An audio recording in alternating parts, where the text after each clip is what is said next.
ओम नमो भगवते वासुदेवाय। प्रिय भक्तगणों, आज मैं आपको ज्येष्ठ मास महात्म के 13वें अध्याय की कथा सुना रहा हूँ, जिसमें हम वर्णन करेंगे सगर पुत्र नाश वर्णन। स्कंद जी कहने लगे कि हे ब्राह्मणों, जब इंद्र ने यज्ञ का सब वृत्तांत विष्णु से कहा, तब भगवान विष्णु मन से ध्यान कर इंद्र से निश्चित होकर बोले कि हे इंद्र, तुमको और समर्थ शिवजी को उन लोगों ने नहीं बुलाया, इसलिए मैं तुमको एक उपाय बताता हूँ, तुम उस उपाय को करो। हे सुमत, मैं तुमको अदृश्य करने वाली विद्या देता हूँ। तुम पवित्र होकर उस विद्या को ग्रहण करो और निर्भय होकर फिर जाकर विधि से उस विद्या का जाप करो। सावधानी से यज्ञ के घोड़े का हरण करो और उसी तरह मौन पूर्वक कपिल ऋषि के आश्रम में जाओ। सब देखकर यज्ञ के घोड़े को रखकर स्वर्ग में जाकर पूर्वत अपना काम करो, अन्यथा राजा सगर यज्ञ के बल से बलान्वित होकर सबको मारेंगे। भगवान के वचन सुनकर इंद्र ने विधिवत स्नान किया और अदृश्यकारिणी विद्या को ग्रहण कर प्रथम मधुसूदन भगवान को प्रणाम कर और पूछा कि भगवान कपिल मुनि कहाँ पर हैं। श्री विष्णु भगवान कहने लगे कि कलिंग देश से पूर्व की तरफ पृथ्वी के अंदर गुफा में कपिल ऋषि ने पाताल के समान भूग्रह तहखाना बना रखा है। उसी भूग्रह में ध्यान अवस्थित होकर कपिल मुनि रहते हैं।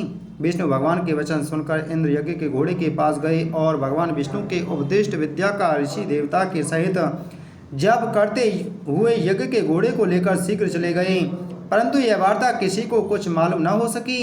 एकांत में ध्यान मग्न कपिल मुनि को देखकर इंद्र ने विधि पूर्वक प्रणाम किया और यज्ञ के घोड़े को वहां बांधकर इंद्र अपने स्वर्ग को चले गए, परंतु मन में फिर भी शंका बनी ही रही।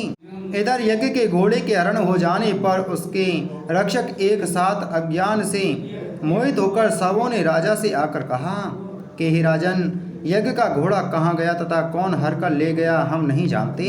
समस्त पृथ्वी तल के भाग को देखकर देवलोक देखने के लिए स्वर्ग को आए।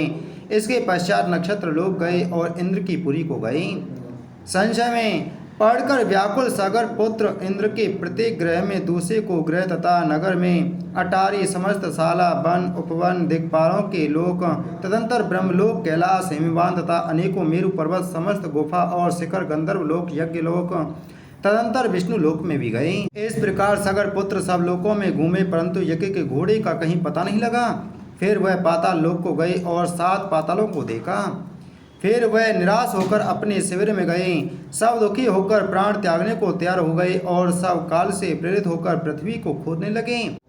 अकस्मात उस विवर से मिला हुआ 100 योजन के विस्तार में इंद्रालय के समान और मनुष्यों से रहित दिव्य गहरी गुफा को देखकर सब के सब उस गुफा में चले गई।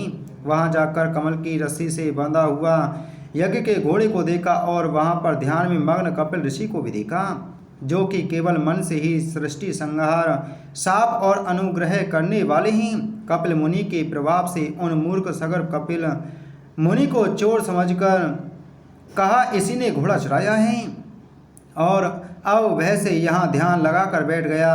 हम लोगों के वह से पृथ्वी के नीचे घर बनाकर ऋषि के समान बैठा है। इस दुष्ट को अच्छी तरह बांधकर राजा सगर के पास ले चलेंगे। यह कहकर उन सूरवीर सगर पुत्रों ने बड़ा कोलाहल किया।